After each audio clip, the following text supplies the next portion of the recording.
Ново ТВ интервју на телевизија Република, почетокот на изградбата на два нови автопати, новите поттикнувања за вработувања, потоа падот на трговскиот дефицит, оценката од Меѓународниот монетарен фонд за макроекономската стабилност, тоа се доволно причини за во студиото во телевизија Република да дојде да го повикаме заменикот председател на владата задолжен за економски прашања Владимир Пешевски. Добре дојдовте во студиото на Република телевизија. Добро е најдов. Со оглед на големиот број на прашања не би должел би почнал веднаш. Започна изградбата на делницата на автопатите Кичево-Охрид и Скопје-Штип. Што значи ова за економијата? За економијата и не само за економијата, за граѓаните ќе значи многу.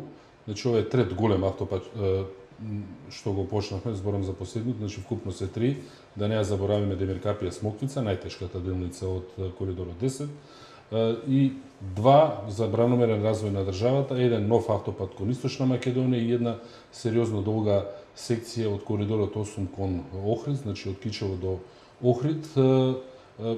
Не постои реално во светот ниту еден развиен регион, нити држава која што нема добра автопатна инфраструктура, и во таа насока, значи развој и за нормално градежната индустрија додека се гради, но и за сите останати сектори. Во случајот на Охрид има автопатот кон Охрид огромно значење за туризмот, но и генерално поврзувањето по коридорот 8 кон автопатот за Источна Македонија ќе значи подобро поврзување на индустријските зони, слободните индустријски зони што ги имаме таму и обичните индустријски зони кои што се градат, за земјоделието, но и за граѓаните кои што секојдневно патуваат помеѓу или се движат кон Скопје или се движат некаде кон коридорот 10, ќе значи значително скратување на времето, подигање на безбедноста, значи огромни бенефити. Дури во светот не постојат, јас сум барал такви податоци, детално издржани студии кои што можат целокупно да ги опфатат сите позитивни ефекти од градење на автопат, но сите се сложуваат дека ефектите се многу поголеми. И од тие причини ја долго време навистина работевме на овие автопатишта, на обезбедувањето на финансирање на целата инфраструктура и три во едно, три во еден пакет. Досега такво ниво на градење не е забележано. Сите три беа дел од некои од програмите на ВМРО ДПМН што ги предлагавме кон граѓаните и покажуваме дека оваа влада навистина си стои до кажаното, дека она што ќе го вети реално и се реализира. Ги спомнавте индустријските зони, дека тоа се ќе се поврзат со новите автопати и странските инвестиции. Се наметнува прашањето, индустријското производство расте. Тоа е факт, трговскиот дефицит се намалува. Какви се очекувањата за економскиот раст оваа година? Можеме ли да очекуваме поосетно зголемување на стапката на тој раст, ако се вбројат и странските директни инвестиции? Би требало, значи и премиерот најави, а и од директни контакти, бидејќи сум одговорен за тој сектор, можам да потврдам дека голем број на компании очекуваме да донесат позитивна одлука оваа година, но токму намалувањето на трговскиот дефицит, растот на индустријското производство е во голема мерка резултат на она што го правевме во изминатите години во делот на привлекување на странски директни инвестиции, дали се тие во слободните економски зони, дали се надвор од нив, бидејќи најголемите работодавачи се надвор од индустријските зони.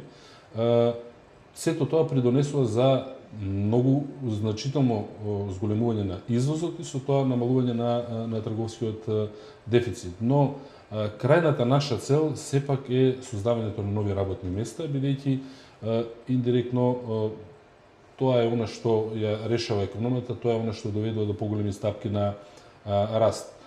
Конкретно на прашањето дали очекувам поголеми стапки на раст на економијата, да, ние секој пат сме внимателни оптимисти и излегуваме со стапки за кои што сме прилично сигурни дека ќе ги исполниме, но реално работиме да реалните стапки, оно што ќе се случува во реалност, да бидат поголеми. Ако би требало да направам неофицијално, значи проекција, би рекол дека за оваа година очекувам стапка на раст од 3,5% и очекувам таа да биде меѓу највисоките, ако не и највисока од сите земји во регионот. Македонија покажа, оваа влада покажа дека за разлика од останатите влади во регионот, знае да се справи со сериозни проблеми и знае во услови на отежната економија во Европа да креира политики кои што доведуваат до економски раст. Меѓународниот монетарен фонд, односно нејзиниот извршен директор, господин Снел, излезе со оценката за земјава како најамбициозна држава во привлекување на инвеститори со даночна и макроекономска стабилност. Колку се значајни овие оценки? Па секогаш е добро од некој што представува авторитет на светско ниво да добиете потврда дека она што го правите е во вистинска насока. Но ние не го правиме тоа за да добиеме оценки од ова или од онаа институција, го правиме за да реално инвеститорите ја препознаат Македонија како инвестициона дестинација и реално да дојдат тука. Таа оценка ни е најважна. Кога инвеститор ќе донесе одлука да инвестира овдека. Но ваквите оценки од вакви авторитети тие не се први, речи се сите меѓународни финансиски институции, почнувајќи и од Светската банка, од Европската банка за обнова и развој, ЕВИ и ММФ, неколку пати ги повторуваат овие своји оценки за Македонија. Она што да речам не недостасува, него не може да се види од изјавата на представникот на ММФ, на што е базирано се тоа што се прави, е ставот на владата, ставот на луѓето кои што работат нова кон странските директни инвестиции. Тоа што се креирани добри макроекономски услови, добри фискални пакети, интензивна кампања за промоција, цела мрежа на промотори, многу интензивни роудшоа и генерално ставот на владата кон инвеститорите како кон некој што може да помогне во развојот на државата, значи тој став е она клучното и тоа е она што ги прави сите промени. И затоа велиме ние водиме континуирани разговори со сите инвеститори и со домашните и со странските, секогаш кога ќе препознаеме можност нешто да подобриме, ние тоа го правиме, не губиме време, туку едноставно ја подобруваме бизнес климата со цел, потом кажам, привлекување на странски инвестиции за да се одворат нови работни места, за да се подигне животниот стандард на нашите граѓани. Тоа е нашата конечна цел. Во однос на новите работни места се објави нова владина мерка за ослободување од придонеси на компаниите кои ќе вработат лица до 29 години. Каков ефект очекувате од оваа мерка? Па кажавме ние на пресо дека мерката е насочена кон популацијата каде што реално процентот на невработеност е поголем отколку кон останатите и ова не е карактеристика само за Македонија. Ова е состојба во цела Европа, дека кај младата популација степенот на невработеност е поголем. Од тие причини ние се одлучивме да кренеме една ваква мерка, иако во разни форми и други се обидувале или предлагале некакви мерки, но оваа мерка директно беше дизајнирана. Ја знам точно како е дизајнирана мерката во директни разговори по владините комисии, како се дизајнираше, гледајќи ги статистиките, гледајќи ги значи можностите и на буџетот. Целната група се 45.000 луѓе, толку се невработени до 29 години, од кои што кажавме дека 25.000 се пасивни, 20.000 се активни баратели на работа. Се разбира, ништо не ги спречува и пасивните да побараат работа. Значи ова само треба да се наблюдува како еден мал дел од скупниот мозаик на активности за отварање на нови работни места. Значи ние имаме и разни програми, неколку програми во Агенцијата за вработување на Република Македонија, каде што на компаниите кои што вработуваат млади луѓе или оние што сакаат да отворат бизнис, им се даваат определени поволности, финансиска помош, имаме програми во Министерството за економија за отварање на нови бизниси, кои што може и да се заселат понатаму и тоа е нешто што ќе го правиме, но сакавме да покажеме на младите луѓе дека сме спремни да одиме чекор понатаму, но тука нема да застанеме. Се разбира, не постои една мерка која ќе го реши проблемот. Да постоеше таква мерка, сите ќе ја знаеа, сите ќе ја применува и проблемот немаше да постои. Но повеќе работи треба да се направат, така да ова е еден чекор во таа насока, едноставно да се олесни за работодавачите, да им се намалат трошиците доколку примат млад човек. Тоа не е веднаш директно бенефит за младиот човек, но бенефитот е дека тие ќе бидат попривлечни на пазарот, поатрактивни за фирмите да ги вработуваат, бидејќи може да ги вработат со помали трошоци. Да ја повторам мерката, значи за гледачите, сите оние млади кои што ќе најдат работа до 29 години и се со статус на невработени, една година од вработувањето нема да плаќаат нивните работодавачи нити здравствено, нити социјално, нити пензиско осигурување и плюс ќе бидат ослободени од персонална данок на добивка, значи една заштеда од 37% збирно гледано, што се разбира не е мал износ. Меѓу бенефитите за младите секако е истекнување на искуство, на работно искуство со кое што нели е нуспојава на оваа мерка. Меѓутоа ги фативме странските директни инвестиции, вработувањето, стапи на сила законот за стечајци со кој што се обезбедуваат по 7.000 денари за околу 3.000 стечајни работници од државните компании до нивно пензионирање. Сега ист третман бараат и дел од стечајците од приватните компании. Видите, сосема природно е за секој оној кој што се наоѓа во определена тешка состојба да се обидува да бара решение и кога на еден начин луѓето со кои што тие условно работеле во слични фирми ќе добие определена корист од државата, како што е овој надоместок, го бараат тоа и оние што работеле во приватни компании, но постои суштинска разлика помеѓу тоа дали е собственоста на дадена компанија државна или е таа во приватна собственост. Кај компаниите кои што се во државна собственост, ние како држава за прв пат покажуваме одговорност и велиме не била вината на работниците внатре, но владата, државата има определена вина зошто овие компании отишле во стечај, бидејќи таа како доминантен собственик требала да назначи управители, директори и менеджерски тим кој ќе се грижи за компанијата и таа да не отиде во стечај. Бидејќи се создава една морална одговорност, ние пристапивме кон една ваква мерка, меѓутоа да не забораваме, ова е мерка со која што се решава проблем кој што не го креирала оваа влада. Значи проблемот на одење на тие државни фирми во стечај било на некои други влади претходно, ние велиме иако не сме ние тие што предизвикале тие компании да одат стечај, поради еден правен континуитет, бидејќи како држава, како влада носиме определена одговорност во континуитет, зборам како еден државен орган, затоа за вработените во државните компании кои што отишле во стечај, бидејќи државата била одговорна за нивното управување, предвидуваме еден ваков надоместок. Би настанала комплетна дисторзија во системот доколку истата мерка веднаш се повтори и за компаниите во приватна собственост. Бидејќи ќе може да се доведеме во една ситуација да некои луѓе кои што можеби намерно ги носеле компаниите во стечај или ќе ги носат во иднина во стечај, да се повикуваат на една таква мерка и едноставно да не постои никаков ризик на пазарот. Ви однесете фирмата во стечај и целиот товар да паѓа на државата. Тоа само ќе предизвика финансиски колапс во системот. Но го разбирам проблемот на луѓето кои што долги години работеле во компании кои што биле во државна собственост. Во еден момент тие компании, значи од 2000-те навака, преку приватизација завршиле во приватна собственост, приватните собственици ги однеле во стечај и оној што бил вработен натре, вели, добро, јас 20, 25, 30 години работев во компанија која беше доминантно државна, не сум јас виновен што приватников ја однесе фирмата во стечај. Не е исклучено во иднина да се обидеме нешто да најдеме некаква солуција и за нив, но не би сакал да преюдицирам, бидејќи сепак, ако се гледа, значи, чисто правно-технички, кога тие компании отишле во стечај, тие биле приватни компании и приватните собственици ја носат одговорноста за судбината на компанијата. Со ова навлеговме во оние прашања кои што се однесуваат на домашната политика. Опозицијата постојано ги критикува владените економски политики кои што пак надвор добиваат позитивни оценки. Ваш коментар?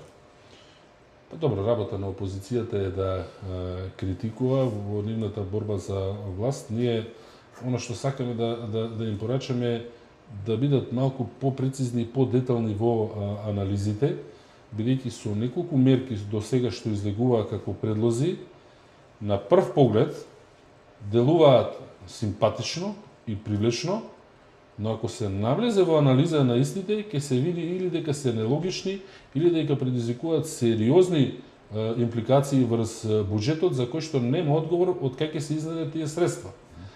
Значи, не може да биде одговорот на опозицијата чист популизам. Треба да биде тоа сето издржано.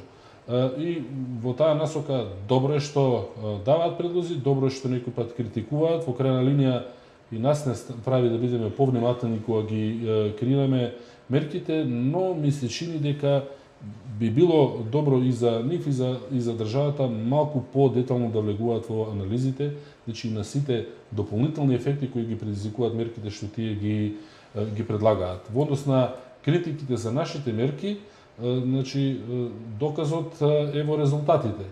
Мерките што ги доведува што ги прави оваа влада и создаваат привлекување на странски инвестиции и зголемување на платите, на приходите, се разбира состојбата не е идеална, но се поголем број на странски експерти, еве го спомнавме и ММФ, даваат позитивни оценки за нашите политики и ние сме вака прилично сигурни дека оно што го правиме е во вистинска насока. Критиките и анализите се фактички програмата која што ја нуди опозицијата пред граѓаните, па која што е наречена враќање на средната класа, па колку се тие сериозни како вистинска конкуренција на владината политика? Видите, прво до сега се уште немаме видено формално гледано програмата на опозицијата. Така, но меѓутоа се ветува нели враќање на даноци, доделување средства. Она што тие се обидуваат да го направат е да таргетираат една целна група која мисли дека може да ја донесат на своја страна како гласачко тело и од тие причини сакаат да создадат перцепција дека нивните мерки се креирани кон или се насочени кон враќање на условно речено средната класа. Средната класа се враќа со создавање на нови работни места. И тоа е она што реално нас не треба. Ако само ги базирате на административни мерки, тие се многу мал дел од равенката. Значи, средната класа ќе се врати со привлекување на странски директни инвестиции, ќе се врати со отварање на нови работни места, со креирање на големи инфраструктурни проекти кај што има голем број на вработувања, со мерки за стимулирање на туризмот, со мерки за стимулирање на земјоделието, сето она ние што го правиме. Да можеше со 2-3 административни мерки да померите некој данок нагоре или надоле и тоа да го решише проблемот, сите ќе го правеа тоа. Сепак, враќање на средна класа, иако таа јас би рекол дека е во процес на враќање, не е таа целосно изгубена во Македонија и изгубена е токму во периодите кога СДСМ владееше со Република Македонија, но севкупно она што го правиме како влада е она што ќе доведе до не само на средната класа, него на целокупното општество до зголемување на приходите, до повисок животен стандард. Тоа е нашата цел, но легитимно е тие да предлагаат, па народот на избори оценува на кого му уверува, кој е оно што ги одржува своите ветувања, кој е оно што реално дава резултати. И мислам дека на тоа поле оваа влада, предводена од премиерот Груевски, досега значи е неспоредливо подобра по резултатите од било која претходна влада. Ги спомнавте стимулирањата во земјоделието или во туризмот, како ги коментирате обвинувањата на опозицијата дека исплатите на субвенциите и другите буџетски трошења се всушност масовно подкупување на гласачите? Проблемот на опозицијата е што во времето кога владееле со државата немале такви мерки. И сега гледано од нивен аспект, народски кажано криво име, дека владата креирала такви мерки и политики со кои што ги стимулира земјоделците, ги стимулира туристичките работници, стимулира еден низ на сектори. И тоа што сме го направиле ние не е објавено пред избори, тоа се редовни владени програми кои што се извршуваат во текот на годината. Исплаќањето на субвенциите е редовна активност. И не може за нешто што е редовна активност, што е најавено години однапред. Ние програмата за субвенции, како ќе се одвива, со кој интензитет, имаме објавено уште во 2011 година. Отворете ја програмата на ДПМН, точно знам каде е пишувано, бидејќи бев еден од координаторите за програмата, што стои таму, тоа е што денес се случува. Секоја година. Значи, она што го пишуваме, тоа и го правиме. Значи, она што го ветуваме, тоа го реализираме. И тоа е она што им пречи, бидејќи некако се уште таа матрица дека дај ние да ветиме нешто пред избори, па ќе видиме дали ќе се реализира, е нешто што преовладува кој опозицијата. Ние сепак се држиме до она што го ветуваме, тоа да го реализираме. Господин Пешевски, ви благодарам за учество во интервјуто во телевизија Република. Ветувам дека ќе ве повикам повторно да направиме едно интервју посветено на странските директни инвестиции. Благодарам на поканата, благодарам за учеството во оваа емисија и ќе ми биде задоволство да дојдам повторно кај вас.